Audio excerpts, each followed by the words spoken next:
दोस्तों नमस्कार। जैसा कि आपको पता है इस चैनल पर हम लोग क्या करते हैं, हम लोग SSC, GD constable, RRB, NTPC, group D, इसके अलावा जितने भी एसएससी और रेलवे के एग्जाम होते हैं जैसे कि एमटीएस, सीएचएसएल, सीजीएल, सीपीओ या फिर स्टेनो, इन सभी के लिए जीके के प्रैक्टिस करते हैं। आप यहाँ पर देख सकते हो जो आज हमारा क्लास है, ये हमारा आज 5वां क्लास है। इससे पहले क्लास अगर आपने नहीं देखा है तो आप जाइए उसे देखिए और उसके बाद यहाँ पर इस क्लास को करिए। लेकिन आप यहाँ पर पहुंच गए हैं तो आप सबसे पहले इसी को देखिए, उसके बाद जाकर पहले की क्लास को देखिएगा, ठीक है। तो देखिए जो हमारा आज का पहला प्रश्न है वह क्या है, गंगा की सहायक नदी इनमें से कौन सी नहीं है। कौन सी नदी गंगा की सहायक नदी नहीं है, यमुना, सोन, नर्मदा या फिर गोमती। तो आप बताइएगा कि जो नदी गंगा की सहायक नहीं है वह है नर्मदा। क्यों? क्योंकि आप जानते हैं कि यमुना मिल जाती है प्रयागराज में यानी कि इलाहाबाद में गंगा से, सोन मिलती है छपरा में या फिर बोल सकते हैं पटना के पास में, और जो गोमती है यह भी मिल जाती है उत्तर प्रदेश में ही गंगा से।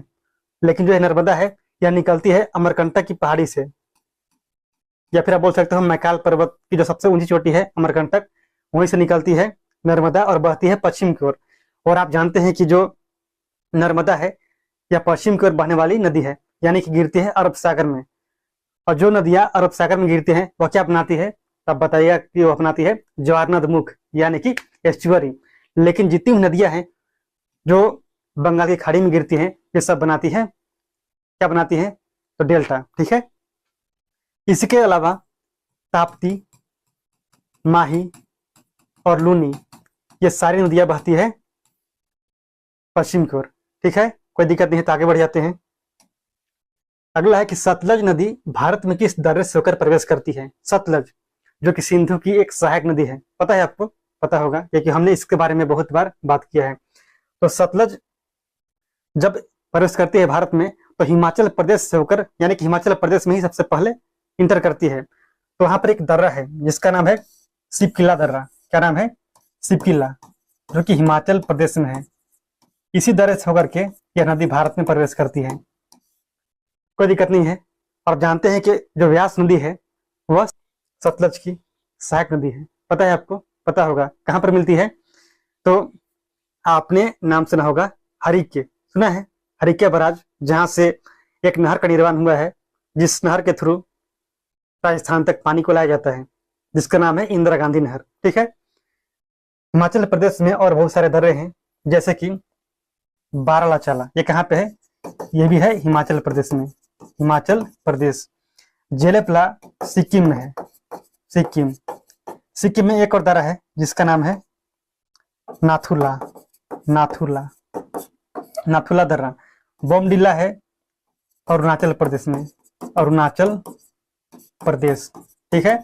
और अरुणाचल प्रदेश में और बहुत सारे दर्रे हैं जैसे कि यहाँ पर है यांगयाप दर्रा, यांगयाप दर्रा। इसके अलावा यहाँ पर है डिफू दर्रा।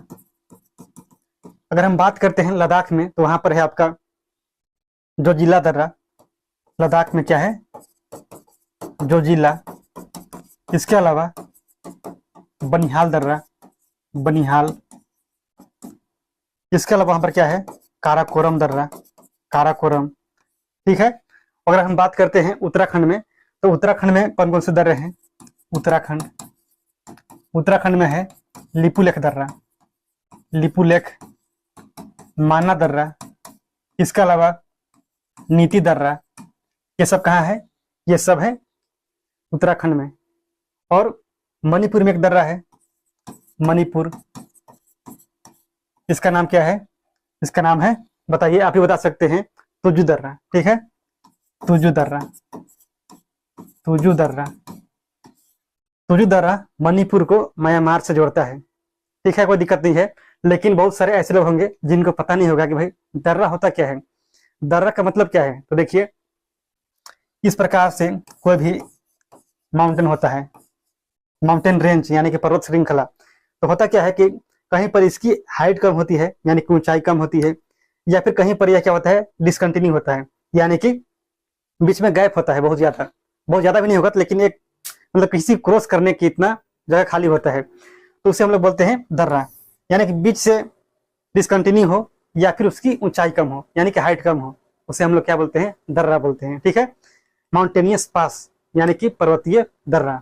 कोई दिक्कत है तो बताइए, और नहीं है तो आगे बढ़ जाते हैं। और अगला प्रश्न है कि सतपुड़ा की सबसे ऊंची चोटी कौन सी है, यानी कि highest peak of Satpura mountain. Satpura एक पर्वतों की श्रृंखला है, आप जानते होंगे, जिसके अंदर बहुत सारे पर्वत हैं, जैसे कि राजपीपली, राजपीपली। दूसरा है यहाँ पर वह है महादेव पर्वत, महादेव पर्वत। तीसरा है उसका नाम है मैकाल पर्वत, मैकाल। जो महादेव पर्वत है उसकी सबसे ऊंची चोटी है, उसका नाम है धूपगढ़ी, जो कि सतपुड़ा की भी सबसे ऊंची चोटी है। मैकाल की जो हाईएस्ट पीक है, यानी कि सबसे ऊंची चोटी, उसका नाम है अमरकंटक, अमरकंटक। ये कहाँ पे है? यह है मध्य प्रदेश में। आप इतना जानते होंगे अगर पता है तो। जो अमरकंटक है, यहाँ से यानी कि इसके उत्तर से एक नदी निकलती है जिसका नाम है सोन नदी। उत्तर से एक नदी निकलती है जिसका नाम है सोन, जो कि गंगा की एक सहायक नदी है। पश्चिम से एक नदी निकलती है, कहाँ से? तो इसके पश्चिम से, अमरकंटक के पश्चिम से, उसका नाम है नर्मदा, जो कि अरब सागर में जाकर गिरती है। कहाँ पर? तो अरब सागर में। अगर हम बात करते हैं इसके पूरब से, ऐसा माना जाता है पूरब से, अब पूरब बोल भी सकते हैं, लेकिन वह नदी निकलती है छत्तीसगढ़ से, जिसका नाम है महानदी, महानदी। जिस नदी पे भारत का सबसे लंबा बांध है, जिसका नाम है हीराकुंड बांध, हीराकुंड डैम। ये कहाँ पे है? ये है उड़ीसा में। उड़ीसा में कहाँ पे बताइए? तो संबलपुर। ठीक है। गुरु शिखर, जो कि माउंट आबू पर्वत पे स्थित है, माउंट आबू पर्वत कहाँ पे? राजस्थान में। जो राजस्थान में एक पर्वत है जिसका नाम है अरावली पर्वत, उसी के अंदर है आपका गुरु शिखर और माउंट आबू पर्वत, जो कि हाईएस्ट पीक है। ठीक है। अन्नाईमुदी, ये अन्नामलाई पर्वत की है, अन्नामलाई पर्वत की सबसे ऊंची चोटी है, जिसका नाम है अन्नाईमुदी, जो कि दक्षिण भारत की सबसे ऊंची चोटी है, जिसका नाम है अन्नाईमुदी। डोडा बेटा नीलगिरी की हाईएस्ट पीक है, और डोडा बेटा दक्षिण भारत की दूसरी सबसे ऊंची चोटी है, जो कि नीलगिरी पर्वत की सबसे ऊंची चोटी है। ठीक है। कोई दिक्कत इसमें? बिल्कुल नहीं, नहीं होना चाहिए। तो बढ़ जाते हैं आगे। अगला प्रश्न है कि मालाबार तट किस तट पर स्थित है?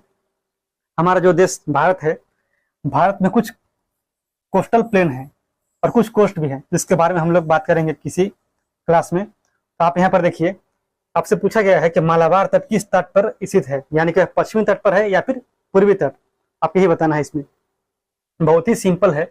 आप यहाँ पर देखिए, जो आपका यह गुजरात वाला क्षेत्र है, यहाँ से एक तट शुरू होता है जो कि दमन और दीव तक फैला हुआ है, जिसका नाम है काठियावाड़। क्या नाम है? जिसका नाम है काठियावाड़ तट, जो कि शुरू होता है कच्छ के रण से और फैला हुआ है कहाँ तक? इसका विस्तार है दमन और दीव तक। यहाँ पर दमन और दीव से लेकर के अगर हम बात करते हैं तो नीम मंगलोर, यहाँ पर मान लीजिए आपका है नीम मंगलोर, यहाँ तक है आपका कोंकण तट। क्या है? कोंकण तट। ठीक है। अगर हम बात करते हैं यहाँ से नीम मंगलोर से लेकर के कन्याकुमारी, जो ये वाला आपका कोस्ट है, इसका नाम है मालाबार कोस्ट, यानी कि मालाबार तट। और यहाँ से अगर बात करते हैं कन्याकुमारी से, तो जो आपका कृष्णा रिवर है, कौन सी नदी? कृष्णा, उस नदी तक आपका है कोरोमंडल। क्या है? कोरोमंडल तट। यहाँ पर आप नोट कीजिए इसे, कोरोमंडल तट। जो आपका यहाँ पर उत्तर वाला क्षेत्र है, इसे हम लोग बोलते हैं उत्तरी सरकारी। कहाँ तक? तो उड़ीसा तक या फिर वेस्ट बंगाल तक आपका है उत्तरी सरकारी। लेकिन कहीं पर आपको मिलेगा उत्कल तट या फिर आंध्र तट। आप उससे कंफ्यूज बिल्कुल मत होना, आप इतना याद रखिए, आपके लिए सफिशियंट है। तो आपका राइट आंसर क्या होगा भाई? पश्चिमी तट। ये कहाँ पे है? पश्चिम की ओर है, तो यानी कि पश्चिमी तट, वेस्टर्न कोस्ट। कोई दिक्कत है? इनमें से कौन भारत का पड़ोसी नहीं है? पाकिस्तान, चाइना, नेपाल या फिर तंजानिया? इसे तो आप बहुत ही आसानी से बताएंगे। अगर आपसे ऐसे प्रश्न पूछे जाएंगे तो इसमें कोई दिक्कत किसी को नहीं होगा। आप सब लोग बता सकते हैं कि तंजानिया भारत का पड़ोसी नहीं है, पाकिस्तान पड़ोसी है, चाइना ये भी पड़ोसी है, और नेपाल ये भी पड़ोसी है, पता है आपको? बिल्कुल, तंजानिया जो कि अफ्रीका में पड़ता है। ये कहाँ पे है? अफ्रीका में। आपने नाम सुना होगा किल्ली पॉल का, अगर आप इंस्टाग्राम यूज करते हैं तो आप जानते होंगे किल्ली पॉल को। और किल्ली पॉल कहाँ के रहने वाले हैं? ये तंजानिया के ही रहने वाले हैं। तंजानिया की जो कैपिटल है उसका नाम क्या है? तो आप नोट कीजिएगा, उसका नाम है डोडोमा। क्या है? डोडोमा, ठीक है। नेपाल का कहाँ पे है? तो वह है काठमांडू, काठमांडू। चाइना का है बीजिंग, और पाकिस्तान का इस्लामाबाद। क्या है? इस्लामाबाद, ठीक है, कोई दिक्कत नहीं है। उसी प्रकार से बांग्लादेश का ढाका, भूटान का थिम्पू, म्यांमार का नयपाइता, श्रीलंका कोलंबो, और एक और उनका श्रीजवर्णेपुरा, और मालदीव का माले, ठीक है। कांडला बंदरगाह का नया नाम क्या है? कांडला बंदरगाह का नया नाम क्या है? आप जानते हैं इसका नया नाम है पंडित दीनदयाल बंदरगाह। क्या नाम है? पंडित दीनदयाल बंदरगाह। किसका है भाई? कांडला का। कांडला बंदरगाह किस राज्य में है? तो आप इसे भी याद रखना, यह है गुजरात में। कहाँ पे है? गुजरात में। कोची बंदरगाह ये कहाँ पे है? यह है केरल में, केरल, ठीक है। और गुजरात बंदरगाह कोई बंदरगाह होता नहीं है। मुंबई बंदरगाह ये कहाँ पे है? तो महाराष्ट्र में है, महाराष्ट्र। मुंबई बंदरगाह जो कि भारत का सबसे प्राकृतिक बंदरगाह है और सबसे बड़ा भी है, पता होगा। और इसके अलावा बहुत सारे बंदरगाह हैं, सभी के बारे में पढ़ना और याद रखना, ठीक है। जैसे कोलकाता में है आपका, और कुछ बंदरगाह आंध्र प्रदेश में है, और छोटे मोटे बंदरगाह तो दुनिया भर के हैं, जैसे कि विशाखापट्टनम बंदरगाह। विशाखापट्टनम जिसे कि सर्वश्रेष्ठ प्राकृतिक बंदरगाह बोला जाता है। इसके अलावा भारत का सबसे गहरा बंदरगाह भी है, जो कि है विशाखापट्टनम बंदरगाह। किस राज्य में है? तो आंध्र प्रदेश में है। गंगा नदी को बांग्लादेश में किस नाम से जाना जाता है? इसके बारे में कितना बात करेंगे, बहुत बार बात इसके बारे में किए हैं, आप लोगों को पता भी होगा। जो गंगा है, गंगा जब पहुंचती है बांग्लादेश में तो इसका नाम हो जाता है पद्मा। क्या नाम होता है वहां पर? पद्मा के नाम से इसको जाना जाता है। और जो ब्रह्मपुत्र है इसको हम लोग तिब्बत में बोलते हैं सांगपो। जब इसका प्रवेश होता है भारत में तो इसका नाम हो जाता है ब्रह्मपुत्र। और जब यह पहुंचती है कहाँ पे, या फिर पहुंचता है आप बताइए, बांग्लादेश में, तो वहां पर इसका नाम हो जाता है जमुना। जमुना और पद्मा जब दोनों साथ में बहती है तो एक धारा बन जाता है, जिसका नाम होता है मेघना। क्या नाम होता है? उसका नाम होता है मेघना। और मेघना के नाम से ये कहाँ पर गिर जाती है? तो बंगाल की खाड़ी में, ठीक है, कोई दिक्कत नहीं है। यमुना गंगा की एक सहायक नदी है। किसकी है? गंगा की। कहाँ पर मिलती है? तो प्रयागराज में, जहाँ पे कुंभ मेला का आयोजन होता है, 2025 में होने वाला है, पता होगा। हर 12 साल में इसका आयोजन होता है। कहाँ कहाँ पर होता है ये भी आपको पता होना चाहिए। भारत में 4 जगहों पे कुंभ मेला का आयोजन होता है। एक है आपका इलाहाबाद यानी कि प्रयागराज, जो कि गंगा यमुना के संगम पे लगता है। और दूसरा है आपका वह है हरिद्वार उत्तराखंड में। तीसरा है वह है नासिक, जो कि गोदावरी नदी के किनारे है महाराष्ट्र में। और चौथा है मध्य प्रदेश में उज्जैन, जो कि क्षिप्रा नदी के किनारे है। कौन सी नदी? वह है क्षिप्रा, ठीक है। वहां पर कौन सा मंदिर है? उज्जैन में महाकाल का, महाकालेश्वर, ठीक है। जिम कॉर्बेट नेशनल पार्क का नया नाम क्या है? जिम कॉर्बेट नेशनल पार्क का नया नाम क्या है? तो इसका नया नाम है वह है Ramganga national park. Ramganga national park, क्योंकि इस नेशनल पार्क से होकर के एक नदी बहती है जिसका नाम है रामगंगा, जो कि गंगा की पहली सहायक नदी है। कोई भी नदी जो गंगा से मिलती है पहली बार, उसका नाम क्या है? उसका नाम है रामगंगा। वैसे कुछ लोग बोलेंगे कि भालू गंगा मिलती है और पिंडार मिल जाती है, तो भाई उसमें उसका नाम गंगा नहीं होता है, उसमें उसका नाम होता है अलकनंदा, ठीक है। लेकिन देवप्रयाग के बाद उसका नाम हो जाता है यानी कि अलकनंदा। और किसका बताइए? भागीरथी का क्या होता है नाम? तो गंगा होता है। Heli national park, heli national park इसी का सबसे पुराना नाम है और भारत का सबसे पहला नेशनल पार्क है हेली नेशनल पार्क, जिसका मतलब स्थापना हुआ था 1936 में। उसमें एक विलियम हेली नाम करके वहां पर एक गवर्नर हुआ करते थे उस क्षेत्र में, उत्तराखंड में। उन्हीं के नाम पर उसका नाम रखा गया था नेशनल पार्क का, हेली नेशनल पार्क, ठीक है। और उसी का नाम है जिम कॉर्बेट, उसी का नाम है नया नाम रामगंगा नेशनल पार्क। ये सब एक ही है, तीनों क्या है? सेम है। जम्मू कश्मीर नेशनल पार्क कोई नेशनल पार्क होता नहीं है, लेकिन आप याद रखिए कि वहां पर 2 नेशनल पार्क है। एक है आपका हिमिस नेशनल पार्क, दूसरा है वह है दाचीग्राम। क्या है? दाचीग्राम नेशनल पार्क। गिर राष्ट्रीय उद्यान ये कहाँ पे है? ये है गुजरात में, गुजरात। ठीक है, कोई दिक्कत नहीं है। इसके अलावा बहुत सारे दुनिया भर के नेशनल पार्क है, आप सबका नाम याद रखिए। और कौन सा नेशनल पार्क किस चीज के लिए फेमस है, इसके बारे में भी आपको आइडिया होना चाहिए। आजाद हिंद फौज की स्थापना किसने की थी? आजाद हिंद फौज, यहाँ पर देखिए बहुत सारे ऐसे लोग होते हैं जो कंफ्यूज हो जाते हैं। कैसे होते हैं कंफ्यूज? देखिए वे सब क्या बता जाते हैं कि भाई सुभाष चंद्र बोस इसका राइट आंसर होगा, लेकिन क्या ऐसा है? तो ऐसा बिल्कुल नहीं है।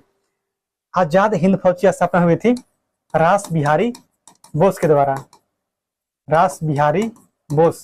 लेकिन कब हुई थी? 1942 में, 1942। और सुभाष चंद्र बोस के द्वारा 1943 में हुई थी आजाद हिंद सरकार की, आजाद हिंद सरकार। ठीक है, और इसकी स्थापना इन्होंने रास बिहारी बोस से कहने के बाद ही की थी। ठीक है, और इसके अलावा सुभाष चंद्र बोस ने 1939 में फॉरवर्ड ब्लॉक की स्थापना की थी। किसकी? Forward block. महात्मा गांधी ने किसकी स्थापना की थी भाई? तो आप बताइएगा कि हरिजन, हरिजन सेवक संघ। कहाँ पे? आप याद रखिएगा पुणे में। कब? तो 1932 में। ठीक है, इसके अलावा अगर हम बात करते हैं तो भगत सिंह ने नौजवान सभा की स्थापना की थी, नौजवान सभा। लेकिन इसके साथ कुछ लोग और मिले हुए थे, जैसे कि उनका नाम क्या था? यशपाल, यशपाल और छबिल दास, छबिल दास। इसके अलावा इन्होंने स्थापना किया था हिंदू, हिंदू सोशलिस्ट, सोशलिस्ट हिंदी में लिखने वाले जब है सोशलिस्ट रिपब्लिकन, रिपब्लिकन एसोसिएशन, इसकी भी स्थापना हुई थी। B.R. अम्बेडकर, इनके द्वारा स्थापना किया गया था। किसका? बताइएगा, बिल्कुल आप बता सकते हो। स्वतंत्र श्रमिक पार्टी, स्वतंत्र श्रमिक पार्टी। कब हुई थी? 1936 में। इसके अलावा एक और जिसका नाम है बहिष्कृत, बहिष्कृत हितकारिणी, हितकारिणी सभा। कब? तो 1924 में। ठीक है, कोई दिक्कत है इसमें? तो इसमें कोई दिक्कत नहीं होना चाहिए। इसी प्रकार से और बहुत सारे सभा है, संस्था है, जिनकी स्थापना की गई थी किसी न किसी महापुरुष के द्वारा। आप उससे भी याद रखिएगा। बृहस्पति का सबसे बड़ा उपग्रह का नाम क्या है? उसका नाम क्या है? आप बताइए। उसका नाम है गैनीमीड। क्या नाम है? गैनीमीड। ठीक है, फोबोस और डिमोस मंगल के 2 उपग्रह हैं, और टाइटन या शनि का सबसे बड़ा उपग्रह है, जिसका नाम है टाइटन। ठीक है, आप टाइटन की घड़ी पहनते होंगे भाई, लेकिन हमारे बस की बात नहीं है। मेरे पास क्या है? देखिए, यही 500 रुपया वाला। सूर्य के सबसे नजदीकी ग्रह कौन सा है? सूर्य के सबसे नजदीकी ग्रह कौन सा है? उसका नाम क्या है? तो आप अगर नहीं जानते हैं तो आप ऐसे जानिए कि आपको पता भी होना चाहिए। अगर मान लो ये आपका है सन, क्या है? सूर्य है, तो इसके जो सबसे नजदीक है उसका नाम है मरकरी, यानी कि हिंदी में बोलेंगे इसे हम लोग बुध। उसके बाद है दूसरे नंबर पे वह है वेनस, यानी कि शुक्र है। इसके बाद अर्थ यानी कि आपकी पृथ्वी। उसके बाद मार्स यानी कि मंगल। इसके बाद है जुपिटर यानी बृहस्पति। इसके बाद है सैटर्न यानी कि शनि है। उसके बाद यूरेनस यानी कि अरुण, और लास्ट में है नेपच्यून यानी कि वरुण। ठीक है, लास्ट में है। एक आपका था बवना ग्रह जिसका नाम था प्लूटो, उसे बाहर कर दिया गया है। क्यों? क्योंकि एक ग्रह होने की यानी कि एक प्लेनेट की जो विशेषताएं होनी चाहिए वह उसके अंदर नहीं थी, इसी की वजह से उसे बाहर किया गया है, जो कि एक बवना ग्रह था। तो इसका सबसे नजदीक में कौन सा हो गया? वह है मरकरी यानी कि बुध है आपका राइट आंसर। आपको ऐसे याद होना चाहिए कि सबसे नजदीक में कौन सा है, दूसरा में कौन सा है, पांचवा में कौन सा है, और सबसे दूर कौन सा है। ठीक है, आप ऐसे याद रखिए और अपनी तैयारी अच्छा कर लीजिए। शुक्र जो कि एक चमकीला तारा है, जिसे हम लोग कहते हैं भोर का तारा या फिर सांझ का तारा। भोर में आपको दिखाई पड़ता है पूरब की ओर, और सामने किधर, पश्चिम की ओर। तो इसके बारे में हम लोग बात कर लिए हैं मंगल और शनि के बारे में, तो दोबारा बात नहीं करेंगे। क्यों क्यों नहीं करेंगे बताइए। अगला है कि नींबू का पीएच मान कितना होता है। पीएच मान के बारे में आप जानते होंगे, अगर आप क्लास 10th में साइंस पढ़े हैं तो आपको पता होगा पीएच स्केल के बारे में। मान लो ये आपका एक पीएच स्केल है, इसमें कितना तक नंबर होता है, तो 1 से 14 तक, बीच में होता है 7 जो कि न्यूट्रल होता है, यानी कि उदासीन होता है। अगर किसी भी सब्सटेंस का, किसी भी पदार्थ का पीएच मान 7 है तो इसका मतलब क्या है, वह न्यूट्रल है, यानी कि उदासीन है। उसका टेस्ट ना ही खट्टा होगा ना ही मीठा होगा। कैसा होगा भाई, कैसा होगा बताइए, न्यूट्रल होगा। यानी कि आप थोड़ा बहुत बोल सकते हैं कि थोड़ा सा कड़वा हो सकता है उसका, जैसे कि ब्लड है, ब्लड का कितना होता है, 7.4 होता है, लेकिन क्या ब्लड आपको अच्छा लगता है, नहीं लगता है। तो देखिए यहाँ पर ये आपका किसका है, ब्लड का है 7.4। 14 किसका होगा भाई, यहाँ पर देखिए, जो कि बहुत ज्यादा क्या होगा, अल्कलाइन होगा, बहुत ज्यादा अल्कलाइन होगा, सलाइन होगा, यानी कि बहुत ज्यादा क्या होगा, लवणीय होगा, आप बोल सकते हैं बहुत ज्यादा खारा होगा। अगर बात करते हैं 2.2, तो इसका मतलब क्या है, ये बहुत ज्यादा क्या होगा, एसिडिक नेचर का होगा, यानी कि बहुत ज्यादा अम्लीय होगा। तो आप देख सकते हो कि नींबू कैसा होता है भाई, बहुत ज्यादा खट्टा होता है, सॉर इन टेस्ट, यानी कि खट्टा होता है भाई। तो आपका राइट आंसर क्या होगा, 2.2 होगा, किसका, नींबू का। इसके अलावा जो भी है ये सब कहीं ना कहीं बीच में लाई करेंगे, तो सबका आपको याद रखना होगा कि किस पदार्थ का पीएच मान कितना होता है। अगर एग्जाम में आएगा तो कैसे होगा, आप थोड़ा उसे ऐसे भी समझिएगा। अगर आपको खाने में कभी मान लो मतलब खट्टा लगता है, तो इसका मतलब क्या होगा कि उसका पीएच मान 7 से कम होगा।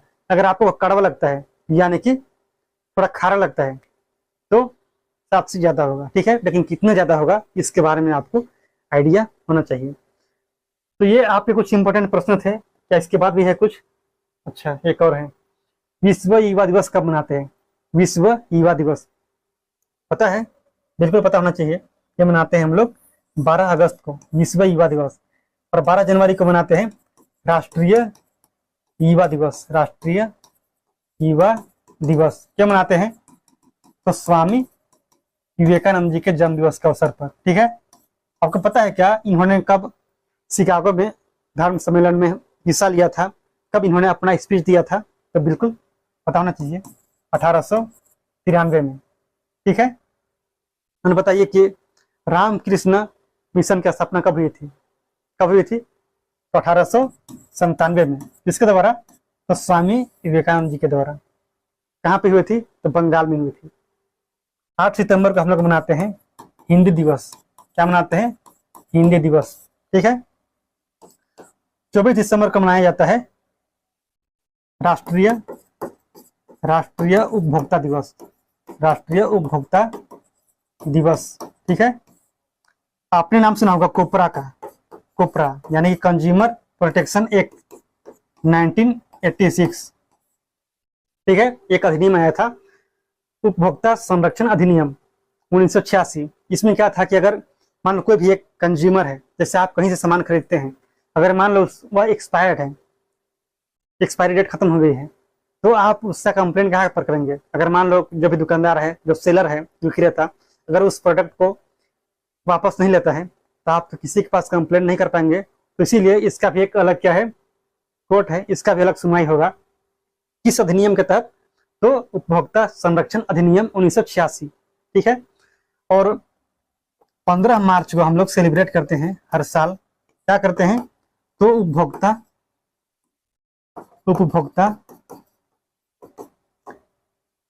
बताइए, भूल जाते हैं कभी कभी, उपभोक्ता संरक्षण अधिकार दिवस। उपभोक्ता संरक्षण अधिकार दिवस कब मनाते हैं, तो 15 मार्च को, ठीक है। तो इस प्रकार से आपके जो 15 प्रश्न थे वो खत्म हो गए, आगे कोई प्रश्न है भी नहीं। तो अगर आपको कुछ भी नया सीखने को मिला, अगर आपको ऐसा लगता है कि आप हमारे साथ यहाँ पर जुड़ जाइएगा, तो आपका कुछ बेनिफिट होगा आपके एसएससी और रेलवे के एग्जाम के लिए, तो आप जुड़िए और अपनी तैयारी कीजिए, ठीक है। तो मिलते हैं अगले क्लास में। आपको पसंद आई है तो भाई शेयर भी करना और चैनल को सब्सक्राइब